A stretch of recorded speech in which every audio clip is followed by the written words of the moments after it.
내가 18살 때 있었던 일이야. 한여름 무렵이었고 방학이라 학교도 안 가고 일도 안 했지. 대부분의 시간을 집에서 보내면서 비디오 게임을 하거나 유튜브나 TV를 보면서 그냥 쉬고 있었어. 이 일이 있었을 때 부모님은 며칠 동안 출타 중이셔서 나 혼자 집을 지키고 있었지. 이런 일은 흔한 일이었고 별일 아니었어. 가끔 친구들을 집으로 부르기도 했는데 이날 밤에는 그냥 혼자만의 시간을 즐기고 있었지. 넷플릭스에서 내가 가장 좋아하는 프로그램 중 하나를 다시 보면서 휴대폰으로 뭘 좀 훑어보고 있었어. 밤 늦은 시간, 아마 11시나 12시쯤 되었을 거야. 그때 현관문을 누군가 두드리는 소리가 들렸어. TV를 일시 정지하고 누군지 보러 갔지. 너무 늦은 시간이라는 걸 거의 깨닫지 못하고 문을 열 뻔했는데 다행히 문을 열기 전에 정신이 들더라고. 나는 문에 렌즈를 들여다보았고 두 남자가 비슷한 옷을 입고 내가 문을 열기를 기다리고 있는 걸 봤어. 잠시 서서 내가 집에 있다는 걸 알려주면서 무슨 일인지 물어볼지 계속 조용히 있을지 고민했지. 결국 아무 말도 하지 않고 그들이 떠나기를 기다렸는데 몇 초 후에 그들이 밖에서 소리쳤어. 안녕하세요. 저희는 김현수 씨 부부를 찾고 있습니다. 내 부모님을 언급한 거였는데 사생활 보호를 위해 이름은 바꿨어. 혼란스러웠지만 여전히 조용히 있었어. 아무리 중요한 일이라도 늦은 밤에 누군가가 방문하는 건 이상한 일이었거든. 잠시 후 그 남자들은 서로 쳐다보더니 조용히 뭔가를 이야기한 후 현관에서 걸어 나갔어. 밖에 불이 꺼져 있어서 그들이 어디로 갔는지 볼 수 없었는데 차 헤드라이트도 보이지 않고 차 소리도 들리지 않는 걸 보니 걸어온 것 같았어. 그래서 상황이 더 이상해졌지. 나는 다시 TV를 보러 거실로 돌아갔지만 한동안 일시 중지 상태로 두고 그들이 다시 오는지 귀를 기울였어. 몇 분밖에 걸리지 않아 집 밖에서 발자국 소리가 들렸어. 그들은 현관으로 올라왔지만 아까처럼 노크를 하는 대신 집 옆쪽으로 돌아가기 시작했어. 나는 일어나서 달려가 뒷창문으로 갔는데 그들이 뒷마당으로 들어오는 걸 보았어. 나는 창문에서 떨어져 보이지 않게 숨었는데 그들이 뒷문으로 가는 소리가 들렸어. 서로 이야기를 나누더니 문을 만지작거리기 시작했어. 나는 이 기회에 휴대폰을 가지러 가서 차고에 숨었지. 경찰에 전화를 걸어 지금 일어날지도 모를 침입에 대해 설명했고 1분도 안 돼서 집안에 큰 쾅 하는 소리가 울렸고 뒷문이 열렸어. 그들의 발소리가 집안을 지나 계단을 곧장 올라갔어. 문이 열리고 그들이 들어간 다음 문이 닫혔지만 그 후로는 아무 소리도 들리지 않았어. 경찰이 집에 도착할 때까지 10분 동안 조용하고 느린 공포 속에서 기다렸어.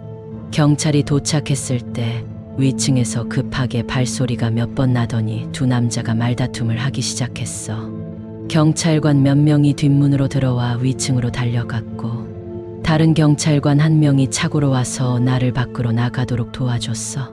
그 남자들은 체포에 저항하지 않았지만 왜 거기에 있었는지 한마디도 하지 않았어. 몇 주가 지나고 그들이 단순히 집을 털려고 한 게 아니라는 게 어느 정도 분명해졌는데 그들에게 적용할 수 있는 유일한 죄목은 주거침입뿐이었어. 하지만 무서운 건 그들이 내 부모님을 찾고 있는 것 같았다는 거야. 마치 부모님이 여행에서 돌아올 때까지 위층에서 기다릴 작정이었던 것 같아. 내가 모습을 드러냈어야 했는지 그랬다면 그 침입을 막을 수 있었을지 되돌아보게 돼. 하지만 그들의 행동을 보면 어쨌든 침입했을 것 같고 필요하다면 나에게 무슨 짓이라도 했을 것 같아.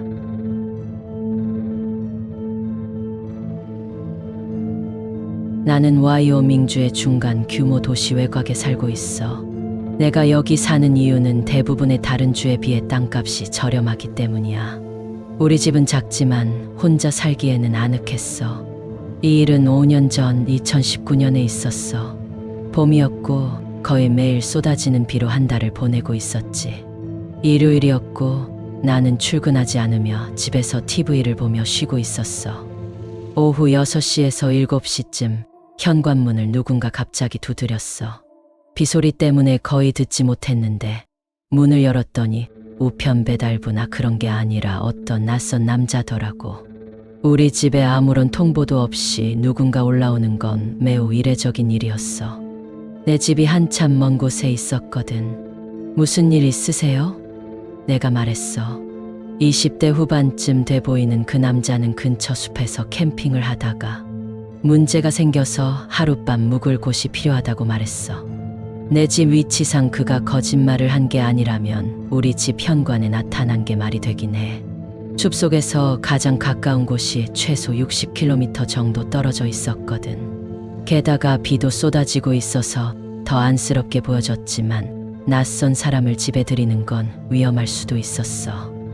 나는 그에게 전화를 걸어 시내로 차를 불러주겠다고 말했지만 그는 내 제안을 거절했어. 여기서는 묵을 수 없다고 말하자 그 남자는 걸어 나갔어. 나는 그가 흙길을 조금 걸어가다가 숲속으로 사라지는 걸 지켜봤어. 이상하긴 했지만 TV를 다시 보기 시작하고 몇 분도 지나지 않아 이 일을 잊어버렸어.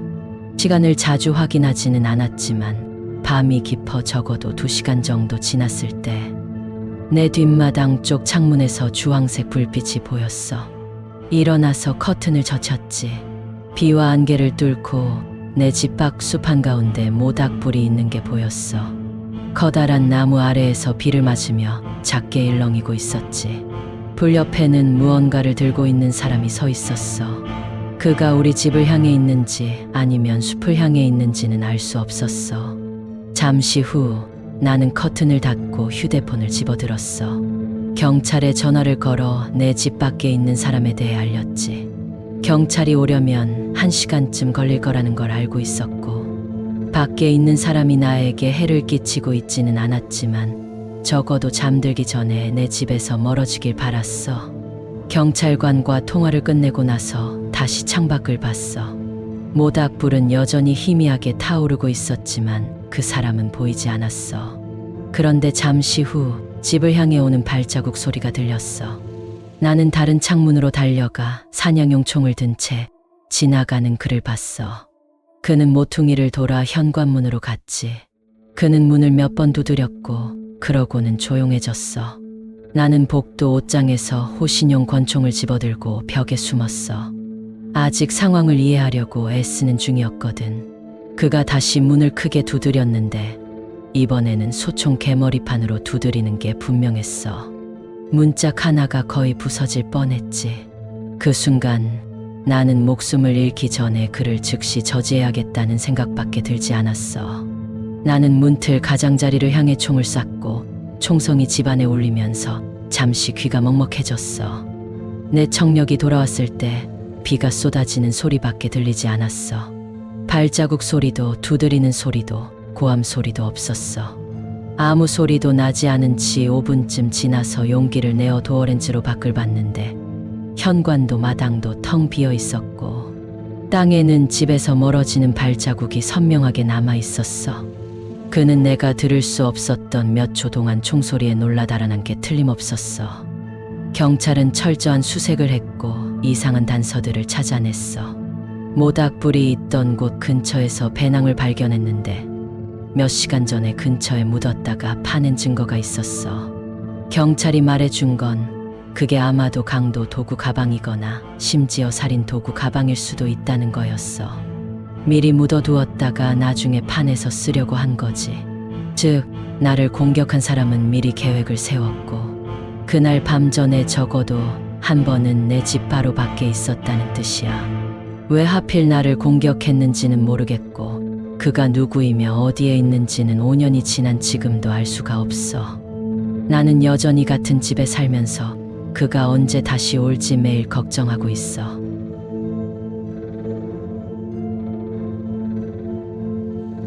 내가 어릴 때 엄마와 함께 작은 집에서 살았어. 중학교와 고등학교 시절에는 엄마는 야간 근무를 시작했어. 그래서 일주일 중 대부분은 밤 8시부터 새벽 4시까지 혼자였지. 이 일은 내가 고등학교를 졸업하기 몇 달 전에 일어났어. 평소처럼 저녁 7시 30분에 엄마에게 작별 인사를 하고 몇 시간 동안 비디오 게임을 했어. 평일이라 너무 늦게까지 깨어 있을 순 없었지만 그래도 깨어 있어야 할 시간보다 더 오래 깨어 있었지.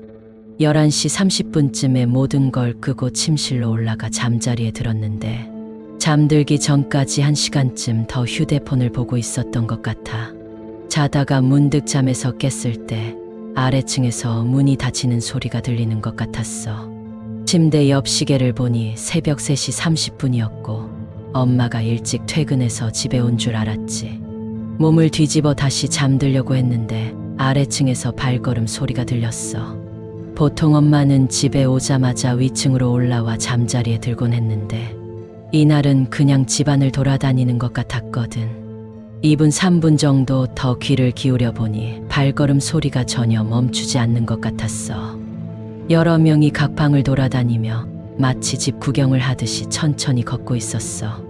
엄마가 아닐 수도 있고 다른 사람일 수도 있다는 생각에 좀 긴장되기 시작했어.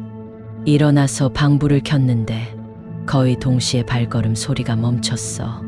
문 반대편에 귀를 대고 들었지만 여전히 아무 소리도 들리지 않았어.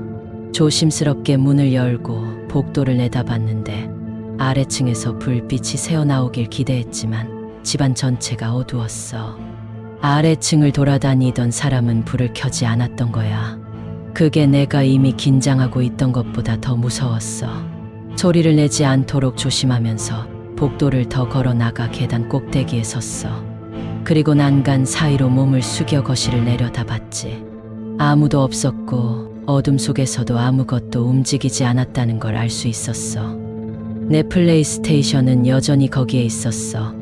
그건 엄마 말고는 집에 아무도 없다는 결정적인 증거였어. 만약 누군가 우리 집을 털러 왔다가 집 전체를 돌아다녔다면 그 방에서 가장 비싼 물건을 가져갔을 테니까. 그 시점에서 나는 그냥 돌아다니던 게 엄마였는지 아니면 내가 이상한 환청을 듣고 있는 건지 알고 싶었어. 계단을 내려가 "엄마, 집에 왔어요?" 라고 불렀어. 집안 어디에서도 대답이나 움직임의 흔적이 없었기에 부엌으로 걸어갔지. 그런데 바닥에 신발 자국이 있는 게 보였고 고개를 들었을 때 시선이 한 사람에게 고정되었어. 방 건너편에 어두운 마스크를 쓴 남자가 식탁에 앉아 있었어. 그의 옷은 모두 검은색이라 모습을 자세히 알아보기 어려웠지. 그는 나를 바라보고 있었지만 아무 말도 하지 않았고 움직이지도 않았어. 그는 무표정한 눈으로 나를 응시했어. 나는 곧장 위층으로 뛰어올라가 내 방을 잠궜어. 112에 전화를 걸면서 말이야. 교환원은 경찰이 도착할 때까지 예상 시간을 알려줬는데 1분쯤 지나자 그 남자가 천천히 아래층을 걸어 계단 아래로 왔어. 나는 공포에 질려 교환원에게 속삭이고 있었지. 그러다 현관문이 열리고 그 남자가 집에서 걸어나가는 소리가 들렸어. 30초도 채 되지 않아 차 헤드라이트 불빛이 창문으로 비쳤어. 엄마가 차로 도착한 거야. 나는 밖으로 뛰쳐나가 엄마를 만나 무슨 일이 일어나고 있는지 말해줬어. 경찰이 도착했을 때 그들은 철저한 수색을 했지만 그 남자를 찾는데 도움이 될 만한 단서는 아무것도 찾지 못했어. 하지만 보아하니 그 남자는 우리 집을 털러 온 게 아니었어. 그는 나에게도 별 관심이 없어 보였고 이것은 그가 엄마를 해치거나 유괴하려 했을 가능성이 크다는 걸 의미해.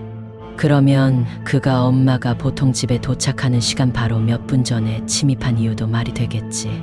내가 아래층에 내려가 누가 있는지 보지 않았거나 엄마가 그 남자가 기다리고 있다는 걸 모른 채 1분만 일찍 집에 도착해 안에 들어갔다면 어떤 일이 일어났을지 생각하게 돼.